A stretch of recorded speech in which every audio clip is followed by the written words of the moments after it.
First of all, I would like to give thanks to Almighty God ಅತ್ಯಂತ ಕರುಣೆಯುಳ್ಳ ಪರಲೋಕದ ತಂದೆಯೇ, who has given me the opportunity to stand before you. ನಿಮ್ಮ ಮುಂದೆ ನಿಂತುಕೊಳ್ಳುವಂಥ ಅವಕಾಶ ಕೊಡುವುದಕ್ಕಾಗಿ. And I would like to give thanks to our respected sir who has given me the opportunity to stand before us. ನಿಮ್ಮ ಮುಂದೆ ನಿಂತುಕೊಳ್ಳಿಕ್ಕೆ ಅವಕಾಶ ಕೊಟ್ಟಂತ ಸಭಾಪಾಲಕರಿಗೂ ಕೂಡ ನಾನು ವಂದಿಸ್ತೇನೆ. And I would like to welcome all of you ನಿಮ್ಮೆಲ್ಲರನ್ನು ನಾನು ಸ್ವಾಗತವನ್ನು ಬಯಸ್ತೇನೆ in this new morning. ಈ ಒಂದು ಉದಯ ಕಾಲದಲ್ಲಿ. Before going, our scripture we will pray. ದೇವರ ವಾಕ್ಯಕ್ಕೆ ಹೋಗೋಕ್ಕಿಂತ ಮುಂಚಿತವಾಗಿ ನಾವು ಒಂದು ಪ್ರಾರ್ಥನೆ ಮಾಡಿಕೊಳ್ಳೋಣ. Our heavenly Father, ಪರಲೋಕದ ತಂದೆಯೇ, we are coming to your feet.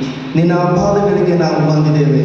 We are not worthy to worship your holy name, ನಿನ್ನ ಒಂದು ಪವಿತ್ರ ಹೆಸರನ್ನು ಹೇಳಿಕೊಳ್ಳಲಿಕ್ಕೂ ನಮ್ಮಲ್ಲಿ ಯೋಗ್ಯತೆಗಳಿಲ್ಲ. but you made us holy.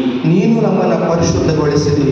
Lord, ದೇವರೇ, please open our mind, ನಮ್ಮ ಆಲೋಚನೆಗಳನ್ನು ತೆರೆಯ ಮಾಡು, open our heart, ನಮ್ಮ ಹೃದಯವನ್ನು ತೆರೆಯ ಮಾಡು. please open our heart, ದೇವರೇ, ನಮ್ಮ ಹೃದಯವನ್ನು ತೆರೆಯ and ಮಾಡು. listen the word of God. ನಿನ್ನ ವಾಕ್ಯವನ್ನು ಕೇಳುವಂತೆ, And according to your word of God, and according to your word of God, ದೇವರೇ, ನಿನ್ನ ವಾಕ್ಯವನ್ನು ಕೇಳಿಸುವುದಕ್ಕೂ ಅದನ್ನು ಗುರುತಿಸಿಡುವುದಕ್ಕೂ we will follow. ನಾವು ಅದನ್ನು ಪಾಲಿಸುವಂತೆ I ask in the name of our discussion name. ಯೇಸು ಕ್ರಿಸ್ತನ ಹೆಸರಲ್ಲಿ ಬೇಡಿದ್ದೇವೆ. Amen. ಆಮೇಲೆ Please be seated. ದಯಮಾಡಿ ಕೂತ್ಕೊಳ್ರಿ.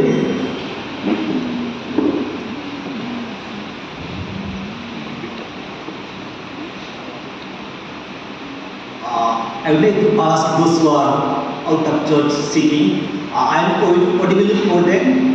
ಚರ್ಚಿನ ದೇವಾಲಯದ ಹೊರಗಡೆ ಕೂತವರಿಗೆ ನಾನು ಕೇಳಿಕ್ಕೆ ಇಷ್ಟಪಡ್ತೇನೆ, ನಿಮಗೆ ನಾವು ಹೇಳುವಂಥದ್ದು ಕೇಳಿಸ್ತಾರೆ ಎಂಬುದಾಗಿ. Because I can see inside of the church who are sitting here, but I could not able to see out of church. ಆಲಯದ ಒಳಗಡೆ ಕುಂತವರು ನನಗೆ ಕಾಣಿಸ್ತಾರೆ, ಹೊರಗಡೆ ಕುಂತವರು ನನಗೆ ಕಾಣಲಿಕ್ಕೆ ಆಗೋದಿಲ್ಲ. Can you hear me outside the church? ಹೊರಗಡೆ ಕೂತವರು ಕೇಳಿಸ್ಬೋದಾ? Okay. ಕೇಳಿಸ್ತಾ ಇದೆಯಾ? Thank you so much. ಧನ್ಯವಾದಗಳು. And really I am so glad. ನಿಜವಾಗ್ಲೂ ನನಗೆ ತುಂಬ ಸಂತೋಷವಾಗಿದೆ. I am new and you also new for me. ನಾನು ನಿಮಗೆ ಹೊಸಬ, ಅಷ್ಟೇ ಅಲ್ಲ ನೀವು ನನಗೆ ಹೊಸಬರಾಗಿದ್ದೀರಿ. And this is first time to translate English to Kannada for me. ನನಗೆ ಇದು ಹೊಸ ಅನುಭವ. ಮೊದಲೇ ಸಾರಿ ಇಂಗ್ಲಿಷ್ನಿಂದ ಕನ್ನಡ ಭಾಷಾಂತರದಲ್ಲಿ ನನ್ನ ಪ್ರಸಂಗ ಇದಾಗ್ತಾ ಇದೆ. And I had this church believers, they have more patience to sit and hear the word of God. ನಾನು ಅನಿಸ್ತೇನೆ ಇಲ್ಲಿ ಅನೇಕರಿಗೆ ತಾಳ್ಮೆ ಇದೆ ದೇವರ ವಾಕ್ಯವನ್ನು ಕೇಳುವುದಕ್ಕೋಸ್ಕರವಾಗಿ. Am I right? ನಾನು ಸರಿ ಹೇಳಿದ್ದೀನಾ?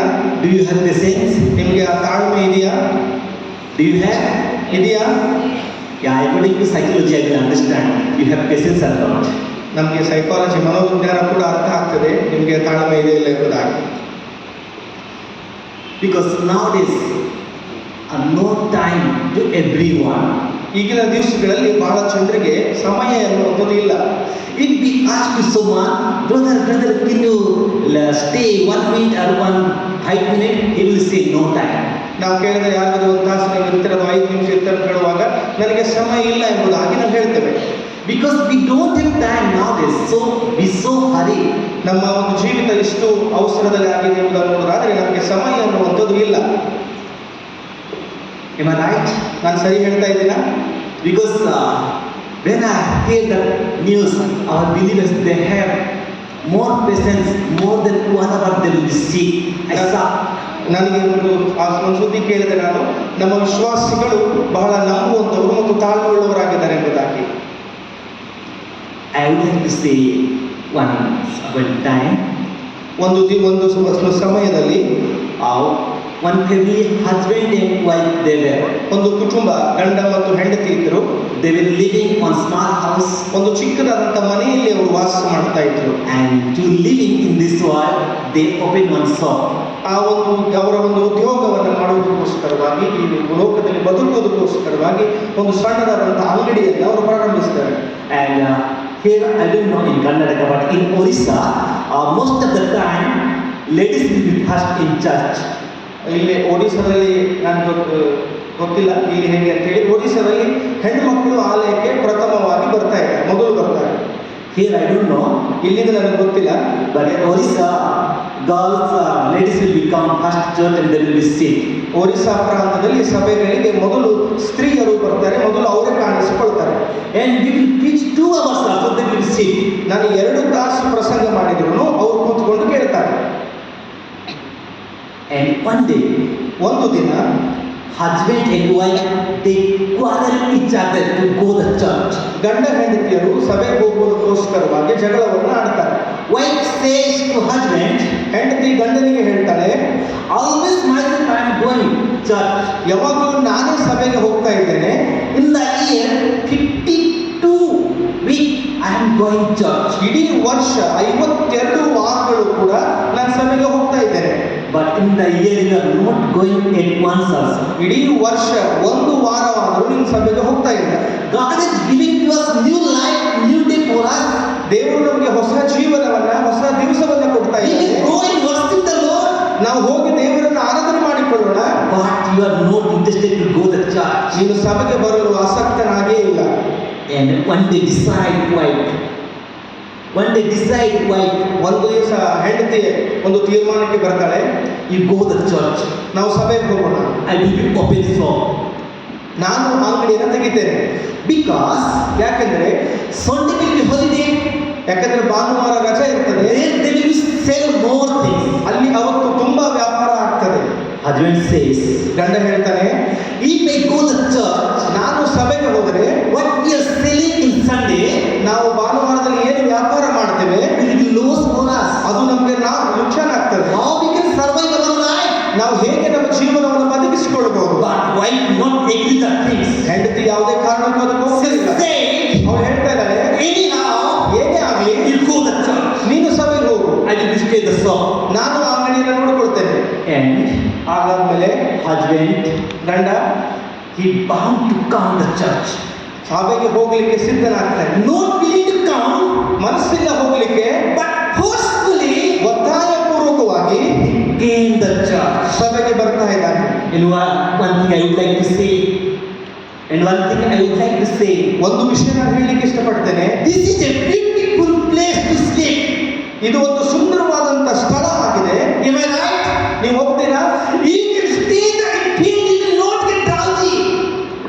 Not get drowsy. ನೀವು ಈ ಸ್ಥಳದಲ್ಲಿ ನಿದ್ದೆ ಮಾಡ್ಲಿಕ್ಕೆ ಆಗೋದಿಲ್ಲ. You will not get sleepy. ನೀವು ನಿದ್ದೆ ಮಾಡ್ಲಿಕ್ಕೆ ಆಗೋದಿಲ್ಲ. But when you become the church, ನೀವು ಸಭೆಗೆ ಬಂದಾಗ fan will be round. Fan ತಿರುಗ್ತಾ ಇರ್ತದೆ.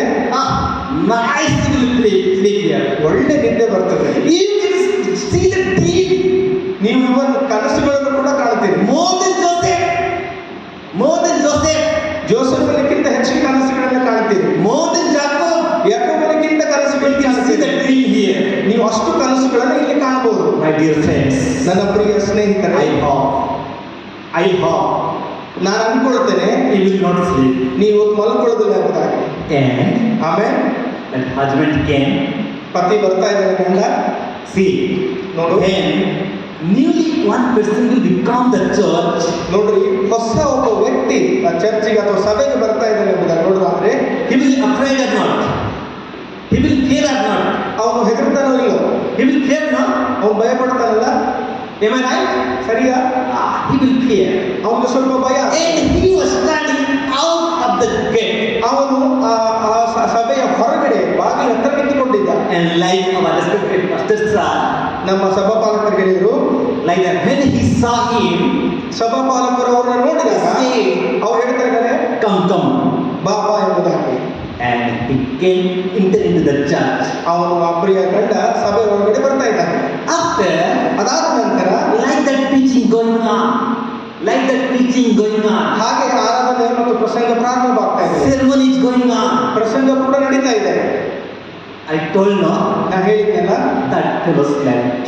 ಆ ವ್ಯಕ್ತಿ ಮಲ್ಕೊಂಡ್ಬಿಟ್ಟ. Like that door, near the door, ಬಾಗಿಲು ಒಳಗೆ ಕೂತ್ಕೊಂಡು he slept.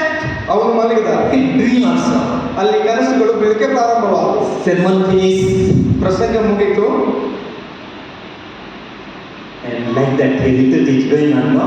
ಹಾಗೆ ಆರಾಧನೆ ಕ್ರಮ ನಡೀತಾ ಇದೆ. And pastors are saying, sit to congregation. ಸಭಾಪಾಲಕ ಹೇಳಿದವರು ಕೂತ್ಕೊಳ್ರಿ ಎಂಬುದಾಗಿ. And that fellow unknowingly get the same and he get up.